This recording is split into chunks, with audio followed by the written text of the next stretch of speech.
kenna jirachuun itti mundatu Yeesi gara kutate bishaara fuutu gabbisa Oromoo yoo waliin kahee adawwee hin godaansisa Tikimmaanatti yoo dhufte ulaagaa maalin callisu Jaboorsaa lafa kaawwanee afaan gaaluuf hin dubbisu Nyaate moo dhugeetti tola namni biyya saafalmatu Lubuusaa dabarse kenna qananiin isa nawwatu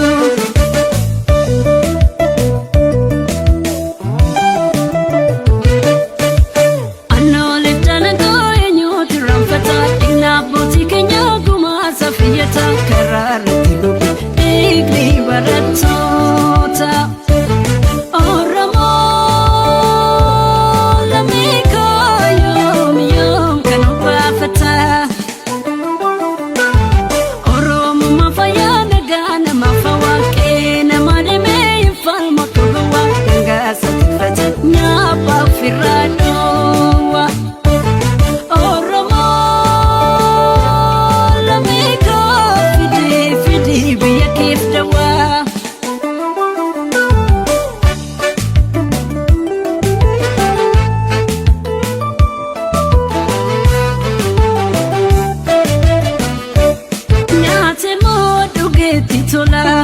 namni biyya saafalmatu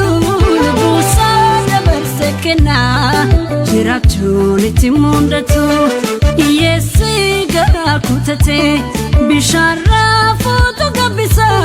Oromoo yoo waliin kahee adawwee hin godaansisa Tikimmaanatti yoo dhufte ulaagaa maalin callisu Jaboorsaa lafa kaawwanee afaan gaaluuf hin dubbisu Nyaate moo dhugeetti tola namni biyya saafalmatu Lubuusaa dabarse kenna qananiin isa nawwatu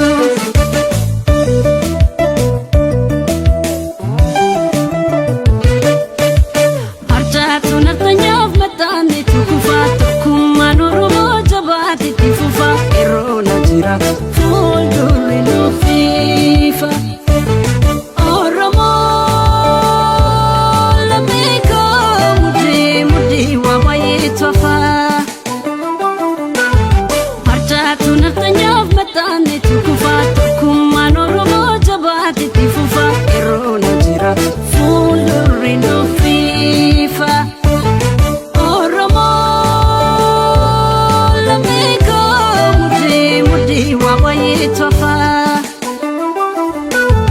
Annoolef jalagoo eenyuutu ranfata Dhignaa abbootii keenya gumaa safiyyata karaa irratti goge dhiigni barattoota Oromoo lammii koo yoom kan obaafata Oromummaa fayyaa nagaa namaaf waaqee nama deemee hin falmu dhuguma Gaasa tifata nyaapaaf irraa dhoowwa Oromoo lammii koo fidii biyya keef dawwa